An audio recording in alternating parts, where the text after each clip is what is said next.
이번 영상에서는 지역주택조합, 조합원이 사망했을 경우에 계약이 해지됐는지, 탈퇴가 되는지에 대해서 알아보겠습니다. 결국 이 문제는 상속인들이 조합원 지위를 자동으로 승계하는지 아니면 탈퇴가 가능한지에 대해서 확인할 수 있는 내용입니다. 사실관계를 보면 조합원 A가 사망을 한 다음에 상속인 B가 입주권을 상속을 받는데 이것에 대해서 B는 탈퇴를 희망하고 조합에서는 탈퇴가 안 된다라고 하고 있었습니다. 이에 대해서 조합원들의 상속 지위가 자동으로 승계되느냐에 대해서 다툼이 있었고 조합은 자동으로 승계가 된다라는 것이고 이 탈퇴를 희망하는 조합원 같은 경우는 저희에게 상담을 오셔가지고 상속이 되는 것은 아니고 계약을 별도로 작성을 해야지 되는 것이다 라고 하면서 조합과 다툼하다가 결국 조합에서는 저희 측 주장을 인정을 해서 가입은 되지 않았던 사례입니다. 그 이후에 이제 분담금 반환 청구를 했었는데 이 분담금 반환에 대해서는 결국에는 이견이 좁혀지지 않아서 별도 소송이 이루어졌던 사례입니다. 그래서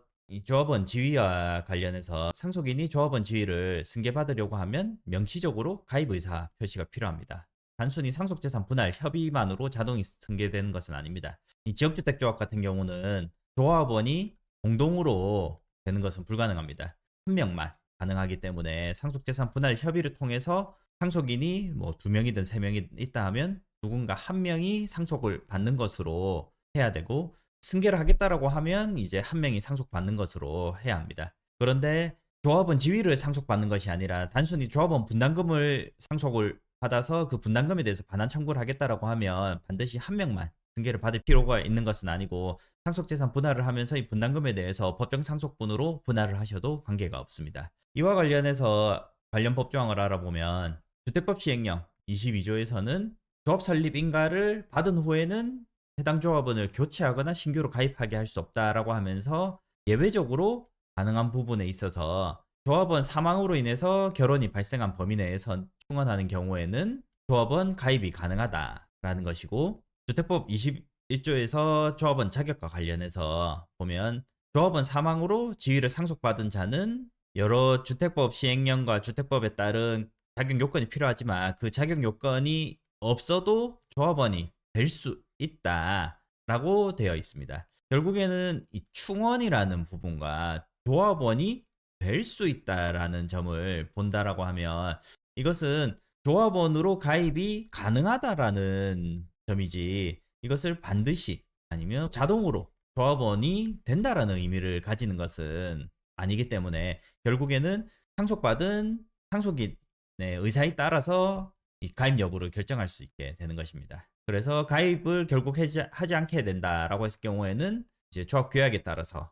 반환을 해야 합니다. 다만 미납 분담금이 존재했을 경우에 문제가 발생할 수 있는데 대법원 판례를 보면 지역주택조합 조합원이 조합 가입지의 자격 요건을 충족했더라도 설립인가 신청일 이후 자격을 상실하면 이후에 이행기 도래하는 분담금 납부 의무는 면제 없어지는 것이고 조합 가입 계약 시에 조합 가입 요건을 충족하지 못했다면 설립인가 이후에 이행기 도래 분담금 납부 의무는 면제된다라고 되어 있는데 이 부분은 지역주택조합을 설립인가를 기준으로 본다라고 하면 설립인가 이전 같은 경우는 아직까지 설립인가를 기준으로 설립인가 신청일부터 입주 가능일까지 유지를 해야 되는 것이기 때문에 설립인가 신청 이전에 가입을 했고 조합원 자격이 없었다라고 하더라도 이때는 자격 판단의 기준 시점이 아직 된 것이 아니기 때문에 그때에는 의무가 있는 것이고 설립인가 신청 이후에는 자격이 없는 사람이 설립인가 신청을 하게 되면 이 이후에는 자격이 없어서 납부 의무가 면제된다라는 점에 있어서 결국에는 자격이 있던 상태에서 미납이 발생을 했고 그 이후에 사망을 해서 조합원 자격을 일종의 상실했다라고 본다 하면 그 이전의 부분에 있어서는 납부 의무가 있고 그 기간 동안에 납부를 하지 않은 부분에 대해서는 승계가 될 수 있는 부분이 있습니다. 미납 분담금이 있는지 여부도 반드시 살피신 다음에 가입이나 아니면 탈퇴 여부를 결정하시는 것이 좋을 것으로 생각됩니다. 그래서 조합원 사망 시에 상속인들에게 승계가 되는지에 대해서 자동으로는 승계가 안 된다라는 것입니다. 다만 승계를 하고 싶으신 분들 같은 경우는 상속재산 분할 협의를 하셔가지고 한 명으로 상속인을 특정을 하신 다음에 조합에 가입 의사를 표시를 하시면 승계가 가능합니다. 그리고 조합을 가입하려고 하면 반드시 승계 의사 표시를 하셔야 된다. 그래서 상속인이 조합 가입을 원하지 않으면 조합은 탈퇴가 가능하고 납부한 분담금은 조합 계약에 따라서 일부 금액을 공제하고 반환받을 수 있습니다. 다만 납부한 분담금이 공제하고 남은 금액이 없을 경우에는 당연히 받을 수가 없게 되는 부분. 분담금과 관련해서 조금 더 알아본다면 뭐 조합원 자격 상실과 관련해서 자격 상실을 하면 이제 즉시 환급 청구권을 취득하고 자격 상실 당시에 규약 적용이 되어서 이제 공제금이라든지 반환 시기가 결정이 될 수 있습니다. 이 앞서 했던 부분들도 공제 금액이라든지 반환 시기 역시 마찬가지로 적용이 되고, 이 반환 시기 같은 경우에는 뭐 입주 시에 이제 반환을 한다라고 하는 이런 부분들도 있기 때문에 이런 부분들은 이제 잘 고려를 하셔서 소송 여부라든지 이제 탈퇴 여부를 결정하시는 것이 좋습니다. 그리고 뭐 토지 확보율이라든지 이런 것들을 허위 과정 광고 해가지고 계약이 취소되는 경우들도 있습니다. 상속을 받으신 분들 같은 경우는 조합 가입 계약 자체가 어떻게 이루어졌는지 정확하게 알 수는 없을 수는 있겠지만, 만약에 이러한 부분이 발견된다라고 하면 무조건 공제에 따른 반환이 아니라 앞서 계약 당시에 이제 문제 삼아서 분담금 반환 청구를 해볼 여지들도 있습니다.